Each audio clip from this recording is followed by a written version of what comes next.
we are, I think, always surprised in our own journey how often we find ourselves in grief around what we have practiced that so doesn't match our heart.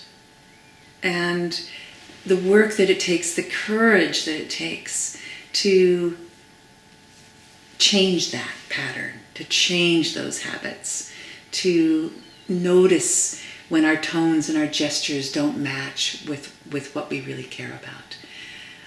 This is really kind of the nuts and bolts of what we're teaching. Yeah, our bodies contain the sum total of our histories. You cannot lose that, but we can learn through it. Mm-hmm. And quite often, the historical conditioning and the triggers and the pain that we carry are something we have learned to ignore or divert ourselves from. But they still come through.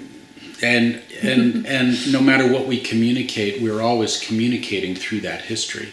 Mm-hmm. So in the work that we do, a good portion of it is really learning to accept those parts of ourselves and listen with empathy internally. These places that we have marginalized within ourselves, become friends with them, building bridges, building relationships. And these are the same exact practices that we utilize in